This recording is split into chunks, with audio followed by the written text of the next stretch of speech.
Hey folks, fWhip here, and welcome on back to Minecraft. Today we're going to be taking a look at my top 10 favorite Minecraft bases I have ever built. I love building big old bases inside of Minecraft, and today I want to take a little bit of a look through the fWhip channel history and see what my favorite ones are. If you're excited, please be sure to click that like button down below, but let's get rocking with some honorable mentions. First over here, I wanted to look at our Asian-inspired base I made a long time ago, I believe when 1.16 launched. I absolutely love this place, but the reason why I put it in honorable mentions here is I feel like I didn't finish it enough to warrant ranking it in the top 10. It was one of the first times I ever tried an Asian-inspired area. The only other one was Source Block Season 1 server, which was another similar style to this one up here, but this thing I actually finished the main building for. I love this guy to death. It's so very cool, but when we come up here, you can see a lot of this area here still needs to have some love to it. Now, this one right here, you all probably recognize a lot. This is our current Season 2 hardcore survival world, where I'm putting this in the honorable mentions because I love this base, but there's not quite enough done for it to really rank it in the top 10 compared to what else we've built. We've got a dock area down there, we've got an enchanting tower, we've got our nether portal, we've got our starter base with storage room, starting a giant castle project right along those lines. Once that gets finished up, I think this will be a top 5 base for sure. Now, as we're going through these worlds, I want you to let me know down in the comments below what was your favorite as well as what was your least favorite build that I have done so far. By the way, I cleared out this giant area of the nether in survival. It took a long time, all for that wither skeleton farm. That portal right there leads us to number 10. We are in the top 10 list now after all of the honorable mentions, and I want to start off here with White Glen. But this is the very first village remake I ever did inside of Minecraft. It is very cool for me for the nostalgia sake for it, but there's a lot of things from the build style to everything going on in here that I would love to update and improve on. I think it's something very basic, and I've grown a lot as a builder since I did this one, but it still holds a great place in my heart because of everything that I was able to accomplish inside of here. The reason I'm putting this one at number 10 is one, because I absolutely love the builds, but there's nothing really functional to the area quite yet besides having a mending villager. That's literally the reason I did this entire place, is because I found a mending villager out here. But then I started adding all of this farmland around it, which really just set the atmosphere and vibe for this entire world, and I love it so very much. Now the amplified world, I'm gonna count this as number 9 in its entirety because we spread things out so very much that the entire world is kind of our Minecraft base. Starting off here in the Guardian Farm, still a work in progress. Let's go to the city. If you aren't familiar with this world, this is an amplified Minecraft world, so the terrain goes way high into the sky, which is the main reason why I'm ranking this one at number 9. Flying away from the city so we can get a good view of this one. I love the build style we have going for here. I tried a very steampunky but functional Minecraft build, so we have an iron farm in there. There's a creeper farm inside of that thing. We've got a slime farm with this giant pipe. We've got a sugarcane farm, we've got cactus farms, we've got every type of farm, and it's amazing. It's so very cool, but the reason why I put this one at number 9, my friends, is because it is a pain in the butt to traverse around, and I really have realized that I don't enjoy amplified Minecraft. We even have a sheep farm up there in the hills, but until we had an elytra, which I now thankfully have inside this world, it was an absolute pain to get around everywhere. Hey look, another farm for villagers. Again, this is one that I think I could do a lot better if we weren't in an amplified world and I did the terraforming myself instead of trying to work with the amplified space that we have, because again, Cliff Village right there looks absolutely beautiful, but I think that's something that we could achieve a little bit better and with more of a drastic appearance inside of a regular survival world instead of doing it all inside the amplified lands of this. Now, here's a base I have not visited in quite some time. Legacy SMP Season 1, our attempt at a cyberpunk base inside of Minecraft. Unfortunately, I was not able to finish this one, but I absolutely loved this base. It was so very cool. Over here, we've got our cactus farm. This thing, I believe we have a sheep farm underneath where the items come out of that pipe and flow all the way in there into a storage room. Inside of it, we also have double tall flower farms for all the dyes we could need. Our nether portal is looking absolutely absurd over here. We've got some cool power generators and stuff, and I really tried messing around with the honey block as a source of power inside of this. Then we also have our storage room inside of here with Squiddy Boys equipped as our mirrors on all of our cars. Insane looking storage room and everything over there. This actually has a sugarcane farm in the top of it. all of our mass item storages inside of this area. Do I have diamonds in here? Ah, apparently I'm storing diamonds. Here was my absurd iron farm that of course also needed a building around it, but you know, that was something that was supposed to happen and unfortunately didn't quite get there. Super smelter underneath all of the kelp farm and everything like that, and this one in here was the most insane part.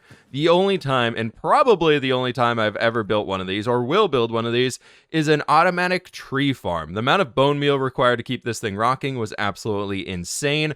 But oh my, it was a fun project to get going. I only blew it up like 4 times while working on it. My favorite part of this base was when the night came around, so I'm so happy the sun is setting right now. Seeing the giant flower lighting up in the center was so very cool, and the hologram of a tree above our tree farm was absolutely absurd. I had so much fun building up this base, which is why I'm ranking this one here at number 8. I think it just needed to be finished. Number 7, here we come, my friends. We are walking into the desert city. It was originally a village, and it's just grown a lot of papyrus. I absolutely love this place.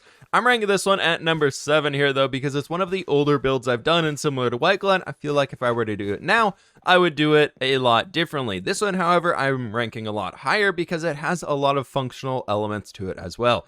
Underneath that absolutely massive desert monument over there of the palace, there's an entire hostile mob farm underneath it, which gives us a lot of good drops. We have the insane storage room for the entire building with fWhip world out underneath this big building over here. 2 layers, so many chests. The original house I ever built inside of this world is this guy right over here, which turned out really, really well. But I think things that I would add to this style is breaking away from just sandstone on sandstone and being able to add more variation to it, without just diving into red sandstone with terracotta. I think the desert styles I would do more recently, similar to how we did the 100 days hardcore challenge, is they're just different. They're a lot more unique and have different dynamic elements to them. Next up, we have the port city itself. This is something that turned into temporary storage rooms, giant map rooms of this entire world, and just buildings upon buildings upon buildings all over the place, and I think it's very, very cool. I'm ranking this one here at number 6, however,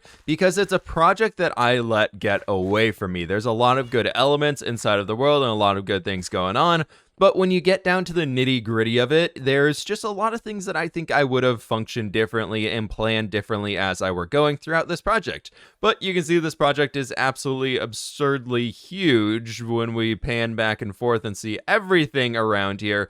However, there is no function behind any of this. And then all the way over here, come around Minecraft 1.16, I set up a new shulker box location and started tweaking and fine-tuning this side of everything.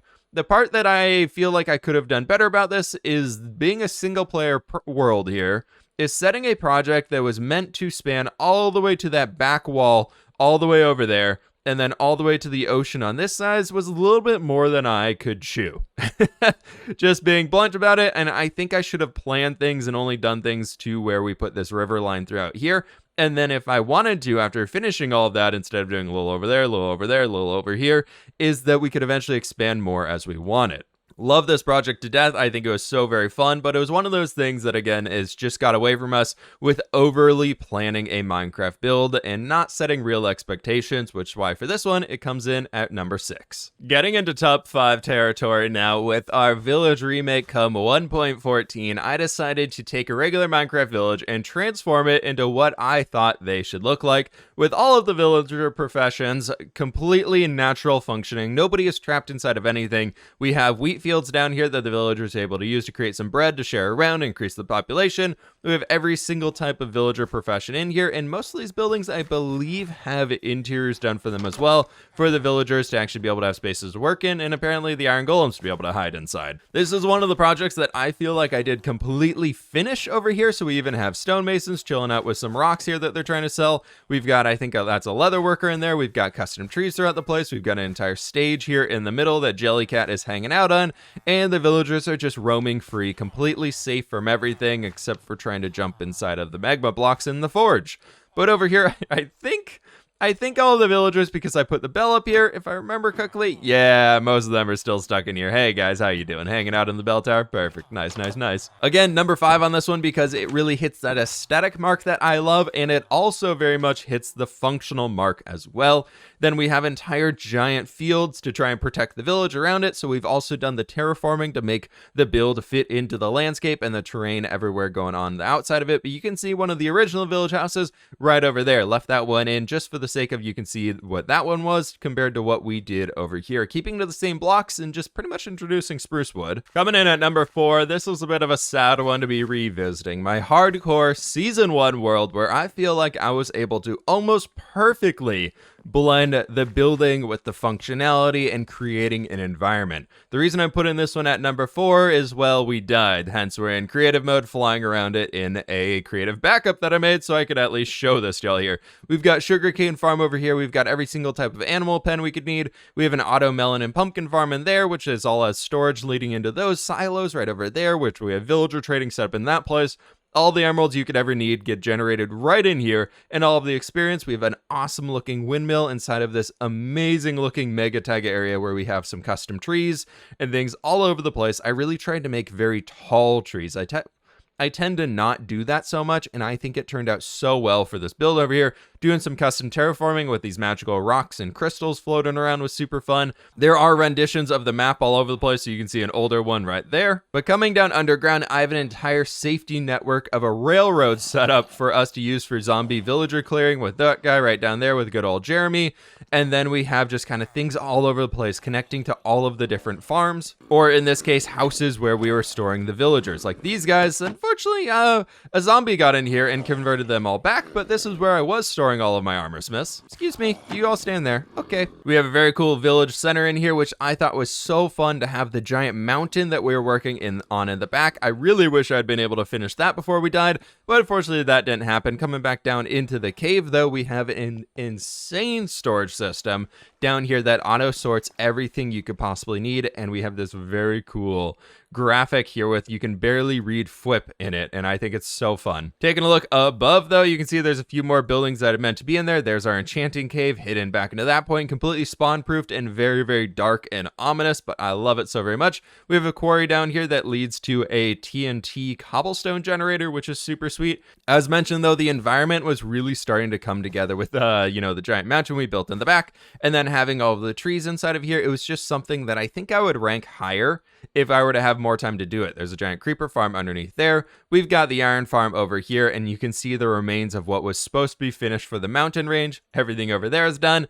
These, unfortunately, as I was trying to take this down so we could build a giant dwarven gatehouse to get in here, died literally doing that to a creeper coming out of a cave, but it's fine. Sheep farm was set up in here ready to go so I could start texturing the mountain because I didn't want it to all be stone.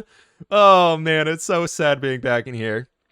F in the comments. F in the comments for the hardcore season 1 world, everybody. The sun is setting, and so did this world. But dang, does it look good from up here? Moving on to the top 3, my friends, we are here in the colorful lands of this old village that I created over here, and I absolutely love this one. This is where I really started experimenting with using new blocks instead of Minecraft and breaking away from the mold that I previously had, more so just in the landscape you can see down here on the beach. Look at all the different types of blocks we're using. Again, I used to have a texture pack, which allowed me to use petrified oak slabs that I created a recipe for that turned those into coarse dirt slabs, so take that a little bit of a grain of salt right there. But anyways, coming around here, I want to make a whitewashed village that really had this magenta that are so absolutely beautiful. I made my first ever boat that I was super proud of. As you can see, I really experimented a lot with the landscapes using cyan terracotta and gray concrete powder in the cliff sides themselves, which was super fun. We've got all that stuff rocking around here, giant fields, and one of my favorite parts is over here we have the giant peony fields, which are just so beautiful to look at. Double tall flower fields like this inside of Minecraft are absolutely one of my favorite things to have in this entire game. I just think they're so beautiful. Meant to be doing a lot of dye farms inside of here, but I think just purely on the looks itself and the amount that I feel like I learned on this project and was able to complete throughout doing this base is definitely in my top 3 of what I've been able to achieve so far in Minecraft building. It's just too good to pass up. And I guess, hey, there's a functional thing. Look, chest, it's a storage room. We can check that box and move on. Right around the corner from the Flower Village as we have number 2 here being Castle Bleakrock. This is one of my all-time favorite builds I've ever done, and I think it is the all-time favorite castle I've ever created. It is so very cool. I was not able to finish all of the interiors, but there's still a lot of good stuff going on in here. This is something I built way back then in like 1.12, 1.13. Tried using glazed terracottas as a form of like stained glass window. We have a giant stable structure over here. This one I really tried to go off of the defensibility of a castle. So you can see multiple gates, and there's a lot of things to be taken inspiration from. So say maybe a new project I'm working on right now. So we have a big old gate leading up to the throne room. We have an entire mess hall, cafeteria, kind of dining hall session inside of here with very cool stuff going up at the top of it for all these rafters and things. The throne room back here is looking super duper cool, but I wish I'd been able to finish off the actual palace itself. All I did was the throne rooms inside of here and add a little bit of a seating area and had all the pathways going around, but I wasn't able to finish the building of the structure itself, which is why I'm putting this one at number 2. From the exterior, it's very, very cool. Especially from the water side over here. Absolutely love this thing. It is so fun to work on. I think there could be a little bit better job in the texturing of all the diorite in there. I love that whitewash to it with the salty spray off of the ocean, but I think there's just a lot more we could do. The actual outside of the build itself, even the landscaping connecting all the way down into the water, and the cliff sides along the back edge have been completed and finished up, so that's super duper cool, but the insides just need a little bit more love, and there needs to be a functionality aspect to this. Going into spectator mode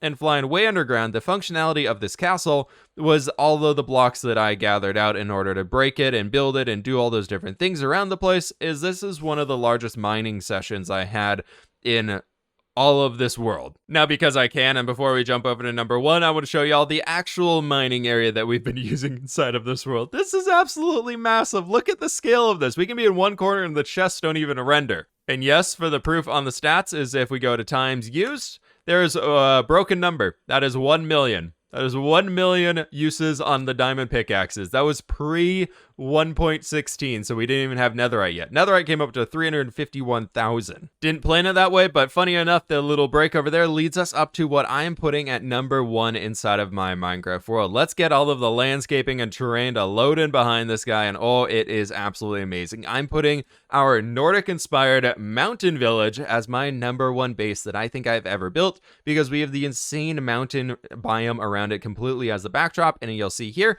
if we fly on underneath this, everything is floating about 50 blocks above the ground, because this was one of the most insane landscaping projects I've ever done in survival Minecraft. This is why we were able to break 1 million blocks mined and all that, because I needed the stone and the dirt and everything to do this. I would love to have finished the forest throughout here and get all that stuff worked out, but the actual thing that I was able to finish is the mountain village itself right over here. You can see even the trees up on the hillside, but just walk through this area with me. We can walk on the ground going up to the tippity top, and I absolutely love this place. The height variation for this build is something that I've always wanted to achieve. I wish Minecraft had rolling hills like this, where it's super smooth, working its way all the way up to the top. And that was something we were able to achieve here by building the entire terrain ourselves with a castle at the tippity top, cleared around, so we have a lot of cool stuff going on. But you can see this is finished all the way out here to a back exit gate. We've got structures and buildings, a little bit of a gladiator fighting pit inside of there. We've got different buildings for all the different types of villager professions, with a butcher being right over in here. We've got a giant longhouse, all these different styles of structures and things all over the place, and every single one of them I finished the interior for. That is one of the first times I have ever done that, even to the little nooks and crannies up there of the sleeping rooms. And ignore that. Definitely finished everything. Walking away from that one. See, look, another finished house. Check that out right there. Yep, I did it. Look at me go. And then in here, ooh, even more. This is actually a bathhouse, I believe. Yeah, yes, it was. It was supposed to be like a sauna bathhouse or something for all of the people in the village. And the castle, I believe we even finished the castle. This is something that I absolutely love building, a wooden fortress in the mountains. So we got a nice little entrance into here, very cramped quarters, trying to make it very much of they're trying to put as much as they can into one small area. Small throne made out of the stones of the mountain itself. And look at that, everything inside of here is decorated and finished up. Swords on display. We've got very cool things inside of the towers themselves of people are living in here. And then the quarters for the rulers to be living up in this place, even brought in the red sandstone. Look how much we spent in here. Absolutely loved working this one here because we have all of the smooth quartz creating these dragon heads being skulls hanging off the edge of the buildings. Just that was a very cool aspect we could add to this to make it more unique from everything else. But then one of my favorite parts is I didn't decide to just do custom terraforming up on top of this, which we have an old like Nordic ruin up there inspired very much off of Skyrim if you can't get it from being just looking at it from down here. But down at the bottom of the valley, I made an entire mine system that you can go through. And yes, this was all floating. Every single little bit of this mine shaft is floating. It's an iron mine of sorts. So we are showing some form of production inside of this village, giving it a story, giving it life, and giving it everything it could possibly need from entire forests surrounding it. So once you're in the village, doesn't matter that everything outside of it doesn't look fully finished yet. Because being right down here, maybe you can see a touch right over there, but that could also just be an open grassy area. Everything in here appears to be finished. And that is why this is going to be number one for me on this whole thing. I absolutely love this place. I'm so extremely happy with how it turned out. That was my top 10 plus a few bases inside of Minecraft for myself. Let me know what you think your favorite one was of all of the bases I showcased here today. Were there any that I should have included on the list that I did not include on the list? Let me know down in the comments below. Please be sure to click that like button down below if you did enjoy today's video. Click that subscribe button if you're brand new, my friends. And with that, I will catch you on the flip side.